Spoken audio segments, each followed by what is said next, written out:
یاد رکھیں کہ آج ہم اور آپ جس دور سے گزر رہے ہیں نا، یقیناً یہ بڑا پرفتن اور پراشو دور ہے۔ ہم سمجھتے ہیں کہ بچوں کو پڑھا لیں، بنا لیں، سونا اور چاندی اکٹھا کر لیں، یہی ہمارے لیے کامیابی کی دلیل ہے۔ کامیابی کی دلیل سونا چاندی اکٹھا کرنا، گاڑیاں لینا، مکان بنانا، یہ کامیابی کی دلیل نہیں ہے، بلکہ جھونپڑی کے اندر رہ کر خدا کی عبادت کرنا یہ کامیابی کی دلیل ہے ہمارے لیے۔ اندھیرے اور روشنی کے اندر رہ کر ہم خدا کے خوف سے ڈرتے رہے، یہی ہمارے لیے کامیابی کی دلیل ہے۔ اگر سونا چاندی اکٹھا کرنا یہ کامیابی کی دلیل ہوتی تو قارون سب سے بڑا کامیاب سمجھا جاتا۔ اگر نرم نرم بستروں پر سونا کامیابی کی دلیل ہوتی تو امیہ بن خلف سب سے بڑا کامیاب سمجھا جاتا۔ اگر گاڑیاں لینے اور مال اور جائیداد اکٹھا کرنا یہ کامیابی کی دلیل ہوتی تو فرعون سب سے بڑا کامیاب سمجھا جاتا۔ یاد رکھیں کہ خدا کی بارگاہ میں نہ ان کا کوئی مقام ہے اور نہ ہی کوئی مرتبہ ہے۔ میں نے جس آیت مقدسہ تلاوت کرنے کا شرف حاصل کیا، اللہ فرماتا ہے فَاذْكُرُونِي أَذْكُرْكُمْ، تم میرا ذکر کرو، میرا تذکرہ کرو، میں تمہارا تذکرہ کراؤں گا۔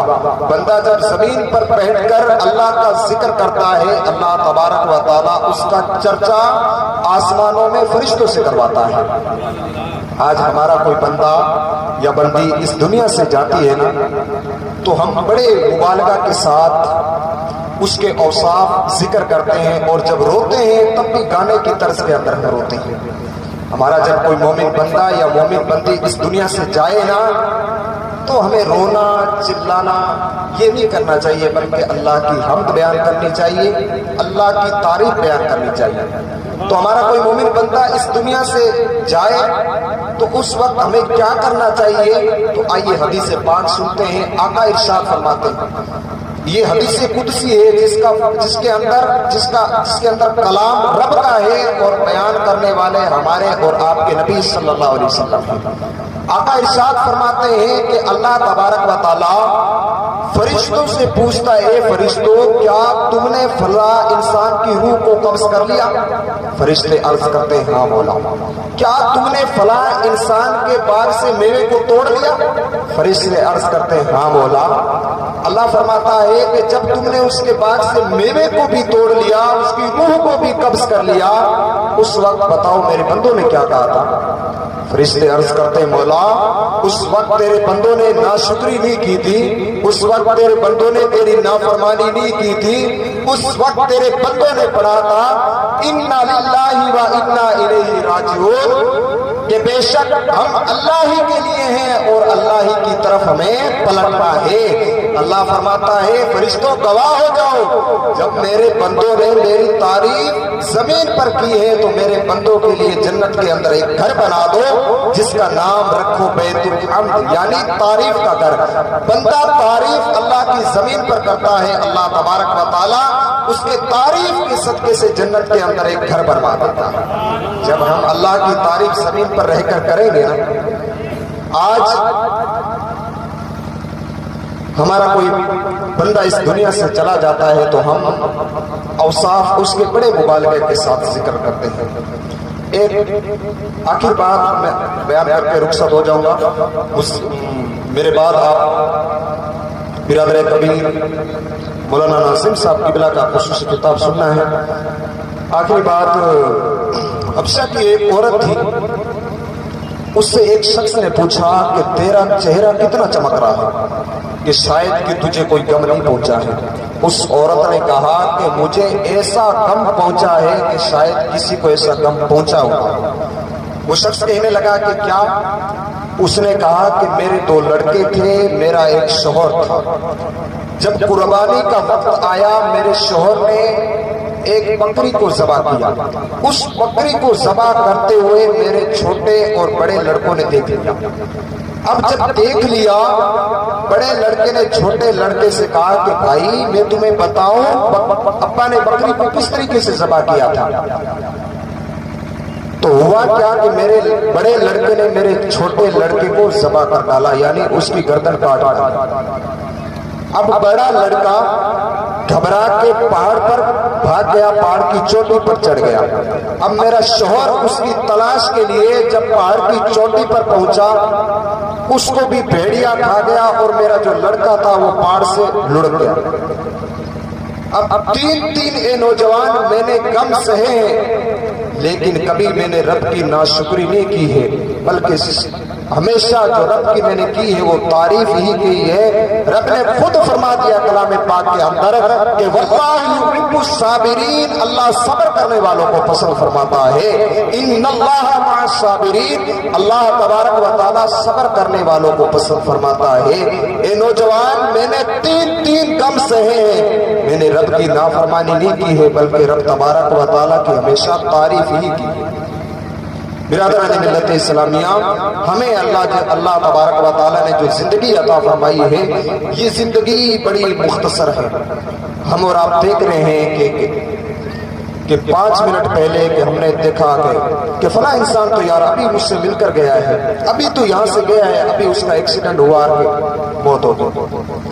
ہماری جو زندگی ہے بڑی مختصر زندگی ہے. ہم لمحہ موت کے قریب ہوتے ہوئے جا رہے ہیں. ایک دن ہم سب اندھیری قبر کے اندر اتار دیے جائیں گے. نجات جو ہے وہ اللہ اور اس کے رسول کے حکم کے اندر ہے. اللہ اور اس کے رسول کے حکموں پر عمل کریں. اللہ نے جو ہمیں زندگی عطا فرمائی ہے نا, اس زندگی کو برباد نہ گزاریں, بلکہ اللہ کی عبادت اور ریاست کے اندر گزاریں. میں نے جس آیت مقدسہ تلاوت کرنے کا شرف حاصل کیا, اللہ فرماتا ہے فاذکرونی اذکرکم, تم میرا ذکر کرو میں تمہارا چرچا کراؤں گا. آج دیکھ لیں دادا مسکین شاہ رحمۃ اللہ تعالی علیہ کو گئے ہوئے کافی عرصہ ہو گیا. جب عرس مبارک آتا ہے تو ہزاروں کی بھیڑ ملتی ہے. ہماری قبروں پر تو ہزاروں کی بھیڑ نہیں ملتی ہے نا. وجہ کیا ہے؟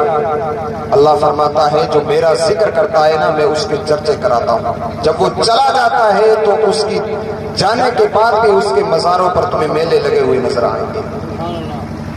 حضرت نظام الدین اولیاء رحمۃ اللہ تعالی یہ پائے کے بزرگ گزرے ہیں. یہ بہت بڑے ایک ولی گزرے ہیں جن کا مزار دلی کے اندر ہے. ان کے مرشد جو تھے نا بابا فرید الدین گنج شکر, یہ ایک دن موج میں آ گئے کہ نظام الدین محبوب بنو گے یا محب بنو گے. ان کو ہم محبوب الہی کہتے ہیں. مرشد نے پوچھا کہ نظام الدین محبوب بنو گے یا محب بنو گے؟ تو نظام الدین اولیاء نے فرمایا کہ حضور اگر آپ کی اجازت ہو تو یہ راز, یہ بات اپنی ماں سے نہ پوچھ لوں. تو ماں سے پوچھنے کے لیے جب روانہ ہوئے تو 1 آدھے دن کا سفر تھا. راستے کے اندر ایک بابا جی مل گئے. بابا جی نے کہا کہ محبوب بنو گے یا محب بنو گے؟ نظام الدین اولیاء نے سوچا کہ یہ راز تو میرے اور میرے مرشد کے علاوہ کوئی نہیں جانتا تھا, اس بابا کو کیسے پتا چل گیا؟ جب بابا سے کہا کہ آپ ہی بتا دیجئے, بابا جی نے کہا کہ اپنی اماں سے پوچھو, اگر وہ تمہیں نہ بتائے گا تو کل آنا, اسی وقت میں تمہیں یہاں ملوں گا اور میں تمہیں بتاؤں گا کہ تمہیں محبوب بننا یا محب بننا. اب جب گھر پہنچے تو ماں سے ملاقات کی, پاؤں وغیرہ دبائے.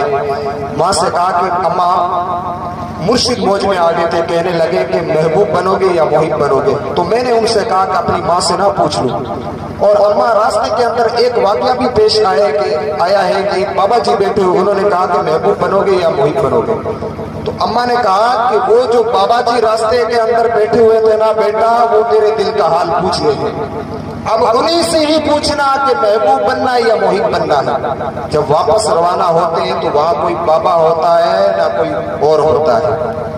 گاؤں والے سے پوچھا کہ یہاں ایک بابا جی رہتے تھے نا, تو گاؤں والے نے کہا کہ وہ تو ایک فقیر آدمی تھا, وہ تو کل ہی مر گیا. تو نظام الدین اولیاء نے فرمایا کہ اس کی قبر کہاں ہے؟ لوگوں نے کہا کہ کس نے قبر بنانی تھی؟ وہ تو ایک فقیر آدمی تھا, درویش آدمی تھا, وہ مر گیا, اس کو روڑی پہ ہم نے ڈال دیا. جب روڑی پر آپ پہنچے تو دیکھے ہوئے ہیں کہ بابا جی روڑی پر پڑے ہوئے.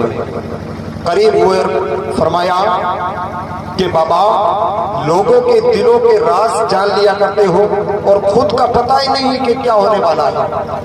تو بابا جی اٹھ کھڑے ہوئے. بابا جی نے کہا کہ نظام الدین محبوب ہی بننا, محب نہ بننا. اگر محب بنو گے تو نہ کفن ملے گا نہ کفن ملے گا, ہماری طرح روڑیوں پر پھینک دیے جاؤ گے. اگر محبوب بنو گے تو دنیا کے اندر بھی کامیاب ہوگے اور کل قیامت کے دن بھی کامیاب ہوگے. برادران ملت اسلامیہ، میں نے جس آیت مقدسہ تلاوت کرنے کا شرف حاصل کیا، اللہ پاک فرماتا ہے فَاذْكُرُونِي أَذْكُرْكُمْ، تم میرا ذکر کرو میں تمہارا چرچا کراؤں گا. اللہ رب العزت کی بارگاہ میں دعا ہے کہ رب قدیر ہمیں سننے سے زیادہ عمل کی توفیق بخشے اور بلا حساب و کتاب مرحوم رمضان خان کی بخشش فرمائے. وما علینا الا البلاغ. السلام علیکم.